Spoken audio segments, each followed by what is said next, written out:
Hello, I'm Woodsy, the Woodsy Woodsman, and today I'm going to teach you how to snare a bear in a bushcraft survival situation. You're welcome. Now I know it's been a while since I made my last video, but I've been working with the CIA, training Navy SEALs how to fight bears, hand to hand, in a system I developed called the Bear Fighter. Video coming soon. Stay tuned. But today, what I want to talk to you about is how to snare a bear in a bushcraft situation. You can use your bear for meat, shelter, food, clothing, or just straight up manliness. What I'm about to teach you was developed by an indigenous people somewhere, and it was passed on from generation to generation to generation until it was passed on to me. And now I'm going to pass it on to you.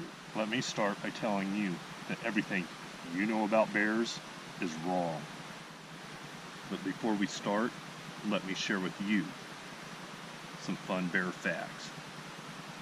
The word puberty is actually derived from the language of the bear. Back in 1776, when Columbus first discovered gold, a young man would learn how to build a snare and then go out and ensnare an adult male bear. The bear needed to be a full-size adult male, Berus, Coccus, and Largus, if you wanted to know the scientific pig Latin terminology. And after the appropriate bear was snared, the young man would pluck one of the bear's testicle hairs, a big long one, and he would use that as a ring in lieu of gold, because gold had not been discovered yet. This is a piece of bear pubic hair off of the ball sack of a very large black bear, and he would fit it around the female's finger like so. Again, this is back before Columbus discovered gold, and there was the gold rush of California with all the Aztecs. This is how it was done. And so this is your wedding ring. So the word puberty actually describes an adult male bear's fully developed sac. And when the boy would pluck the hair, it was at that point that the boy entered puberty. And that's where that word comes from. And if the young lady accepted the nut fuzz ring, she knew that her man could keep her in primitive dental floss for a very long time. The bigger the sack, the cleaner the teeth. That's where that expression comes from. We talked about bears being food, water, shelter, clothing, but another thing that you can use bears for is you can render the fat down on your boots, seal waterproof it. You can use it in your hair as ointment. You can rub it all over yourself, mix it with a little mint, and you'll have like a primitive vapor rub. Say you need to fit inside a tight hole like a log. You can rub it all over your body and squeeze right in, where before it might have been difficult, but it really makes it frictionless.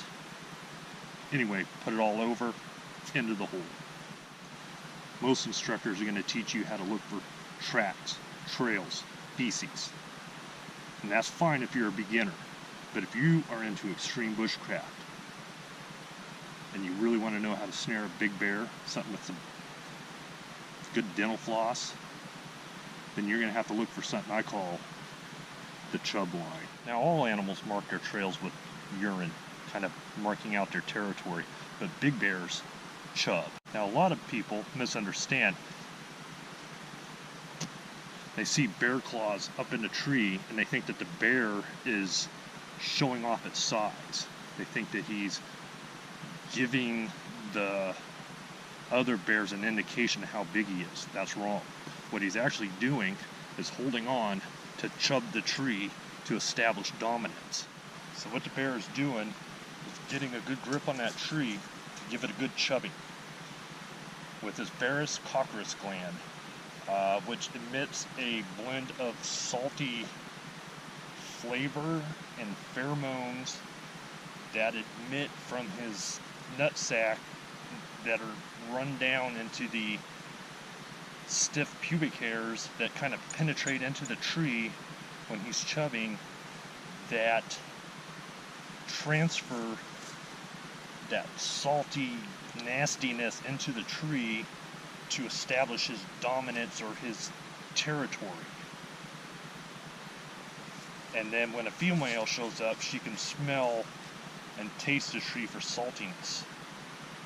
And if it has the right amount of saltiness, she knows that the large male is a healthy bear worth breeding. So he chubs a lot of trees. Most of the time, the chubbing is innocent. The bear chubs the tree and establishes his line, but occasionally the chubbing can get out of hand and there can be a release of chubbing fluids. And what happens is that it will collect on the tree and then drip down onto the ground, and that's where we get natural salt licks from, is from bears chubbing trees.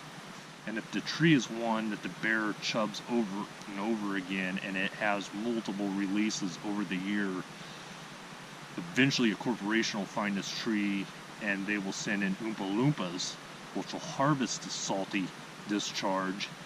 And when you talk about salted nuts, like your peanuts and your almonds and stuff, it's likely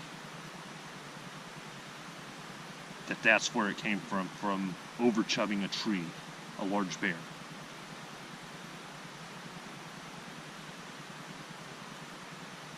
Now I've looked around here and there are several trees that look like they've been chubbed pretty good. Big piles of salt.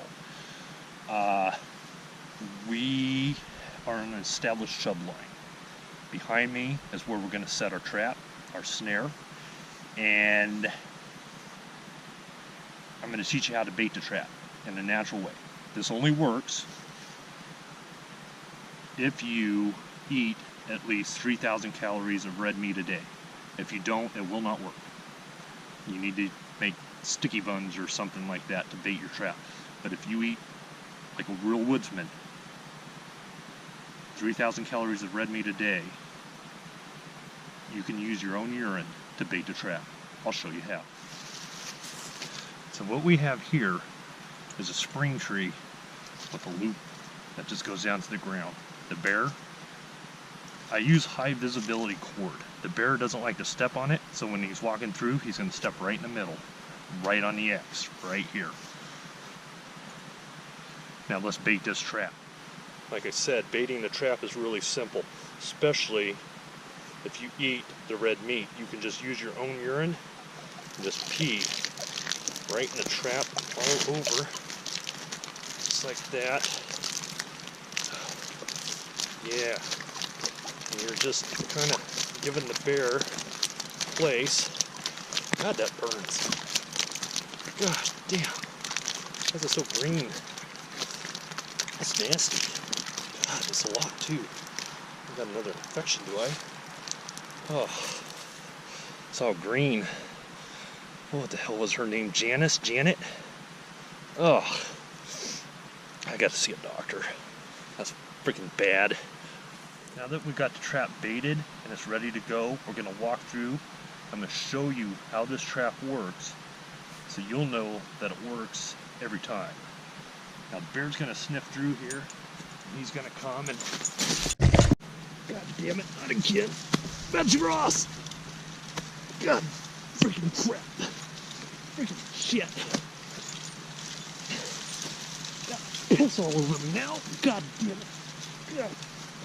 So what I like to do is to test all my bear traps and my bear snares before I put them in action. I can't reach Betsy Ross. I'm hoping some Oompa Loompas come along soon and start mining the... I'm fucked.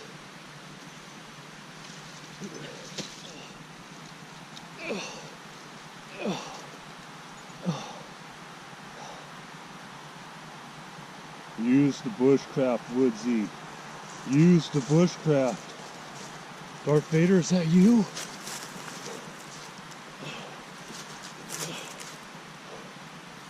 Oh, come on. Oh,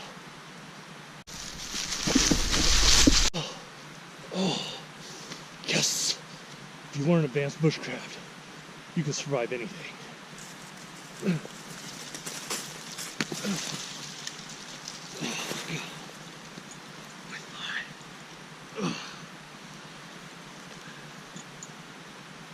Bushcraft. So like I said, test your snares. Eat 3,000 calories of red meat a day and you'll never go hungry, never go shelterless. Without a shelter, you'll always have plenty of pubic hair. And finally, you'll enter into puberty. You're welcome. I'm Woodsy the Woodsman. The hell am I? I'm Woodsy, the Woodsy Woodsman. Like and share my video, and eventually, I'll have another subscriber. Yeah.